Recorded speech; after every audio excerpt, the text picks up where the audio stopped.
Por último, o movimento mais impactante, né, deste período da história da arte, que é um período aí antes da Primeira Guerra Mundial. Ai, que difícil. Antes da Primeira Guerra Mundial, né? Esses movimentos todos aconteceram e a gente vai entender agora essa pergunta aí, o que é o belo, né? O expressionismo, ele vem dar para nós uma nova linguagem, uma nova maneira de ver o belo. Depois eu vou explicar esse cara aqui em sala de aula, vou explicar quem é Friedrich Nietzsche. Em sala de aula você vai entender um pouquinho da filosofia nietzschiana. É agora. É agora que a gente vai pirar o cabeção. Beleza? Tem várias coisas aqui que a gente pode se aprofundar um pouquinho mais, porém eu vou aqui, ó. Olha que interessante. Este aqui é um filme tipicamente expressionista feito pelo gênio Tim Burton. Frank Wine, né? Winnie é o título desse filme, desse menino que se acha um cientista, né? Obviamente você já viu a inspiração no título com Frankenstein, Frankenwein, né?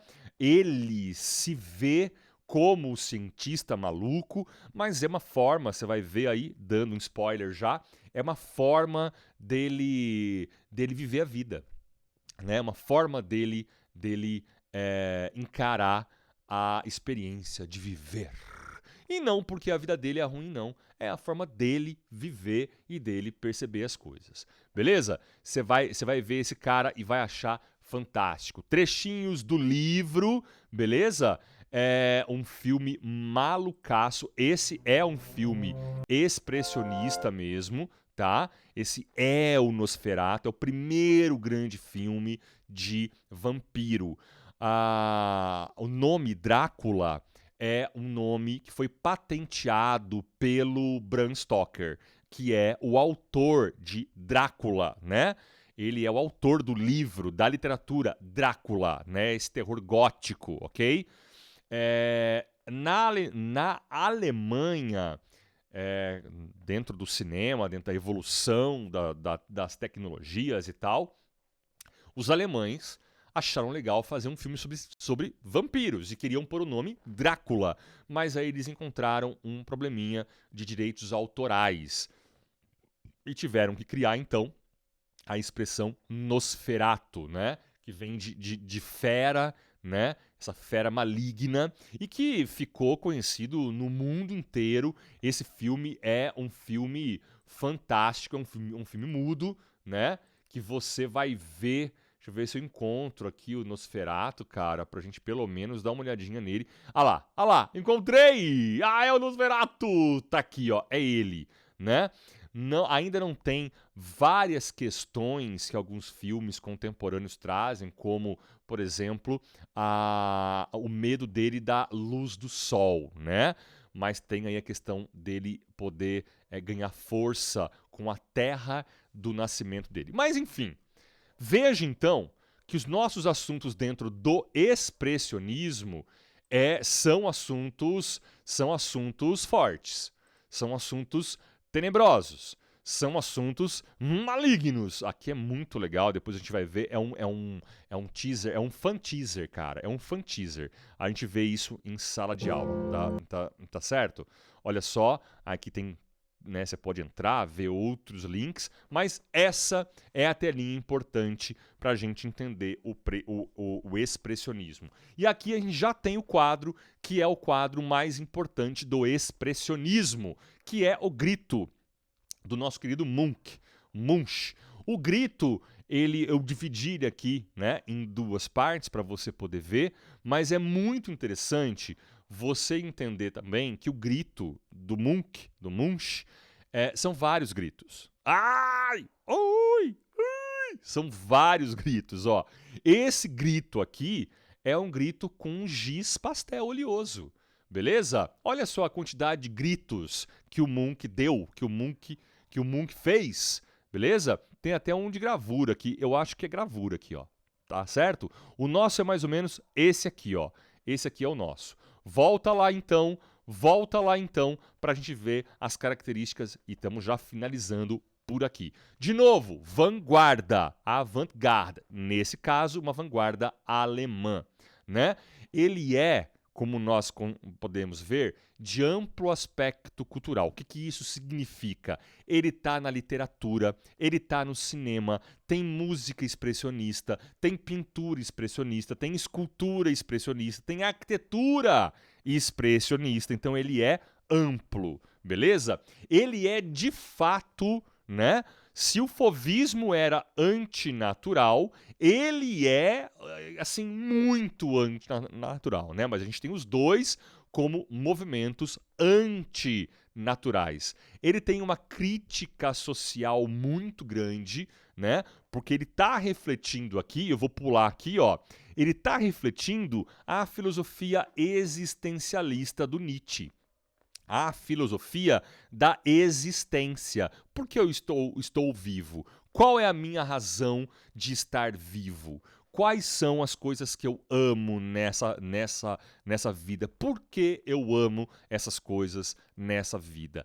Essas eram as questões existencialistas do Nietzsche que vão, evidentemente, se chocar com a realidade que se vivia na Europa do começo do século XX, onde o capitalismo está invadindo brutalmente. Você viu lá no realismo que o período, né, o período de trabalho das pessoas era 12, 11, 14, 16 horas por dia. Não é por semana, não. É por dia. Então as pessoas começaram a pensar e a refletir sobre o significado de viver, velho. De viver. Eu vou trabalhar, vou acordar, trabalhar, acordar, trabalhar, acordar, trabalhar.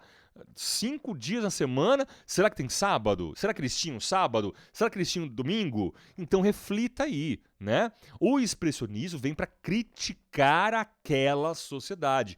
Hoje mudou tudo. Hoje mudou tudo.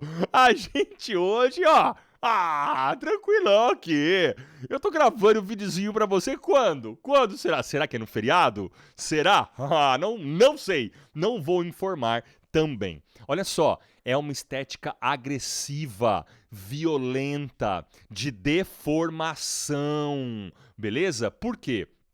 Porque para eles a sociedade daquela época estava deformada, né? De alguma forma, essa deformação, né, onde algumas pessoas viviam um momento maravilhoso, né? Não sei se vocês conhecem a expressão Belle Époque, né? Na França existiu a Belle Époque, uma bela época, uma época de ouro, onde as pessoas se divertiam, né? E tranquilamente. Enquanto isso, outras pessoas trabalhavam 16 horas. Então, essa relação era muito dura para essas pessoas dessa época. E os artistas começavam a refletir esse tipo de pensamento. Começavam a fazer telas que chocavam mesmo, telas agressivas, telas violentas, e não através do realismo da tela, mas através do seu próprio gesto. Então, a pincelada agressiva, o giz, ó, troca pelo giz. Eu não quero mais tinta, eu quero giz, né? Dá uma olhadinha, vamos ver, ó, representando angústia, ansiedade, né? E tem até um ali no final, retorno da gravura. Falamos de todos já. Vanguarda, amplo espectro cultural, antinaturalismo, ok? Amplo aspecto, vários estilos, várias linguagens artísticas. Antinaturalismo você já entendeu, né? Uma estética agressiva, violenta, de deformação. Crítica social, beleza? Influência de Nietzsche, beleza? Vamos ver aqui, ó. Vamos passar um pouquinho esses. Vamos passar um pouquinho esses. Olha só, o Ernest Ludwig Kirchner. Olha só, cena de rua em Berlim. Ele vai desenhar a burguesia, né? Os ricos de Berlim andando na rua, e ele vai desenhar esses caras de uma forma muito agressiva. A mesma coisa aqui, ó. Beleza? Nessa litografia. É uma gravura em metal. Noite enluarada na porta do estábulo. Veja aqui então que, cara, existe uma divisão muito legal aqui. Vamos ver se eu tenho elas grandes, ó.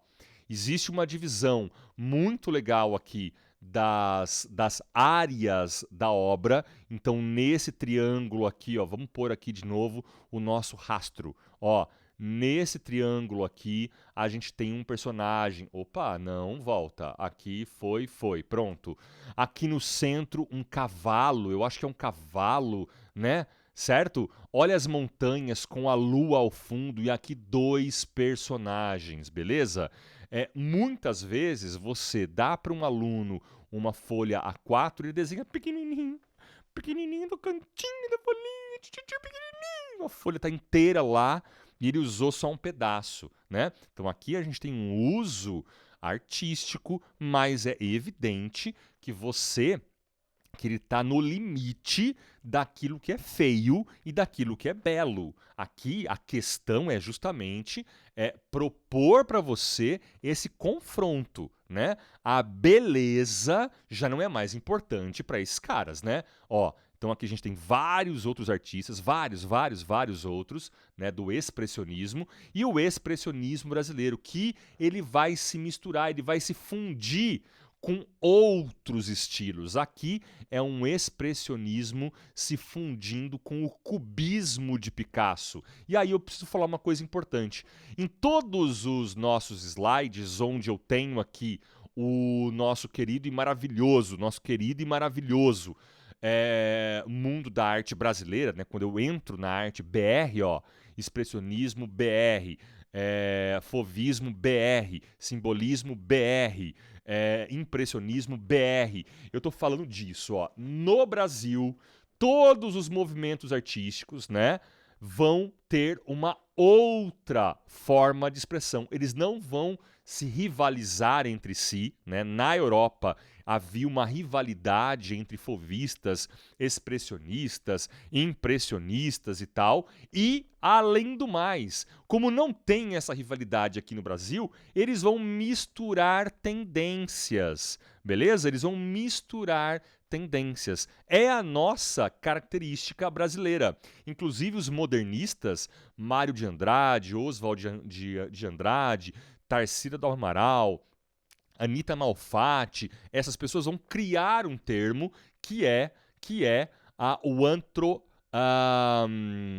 caramba, fugiu agora, gente. Aqui, ó, a antropofagia. A antropofagia. Antropo, homem, fagia, digestão, comer, beleza? Então eles têm essa relação, eles estão fazendo essa relação com o fato da gente misturar nesse caldeirão de cultura brasileira as tendências europeias sem nenhum tipo de preconceito. É como se fosse uma boca, né? O artista brasileiro, a arte brasileira, o brasileiro em si, é como se fosse uma boca aberta, engolindo e remontando as coisinhas aqui na barriguinha, certo? Pensa o seguinte, o estômago é o segundo cérebro, hein? O estômago, anota isso, vai no Google e digita isso. O estômago é o segundo cérebro, beleza? Essas são, então, as características do expressionismo,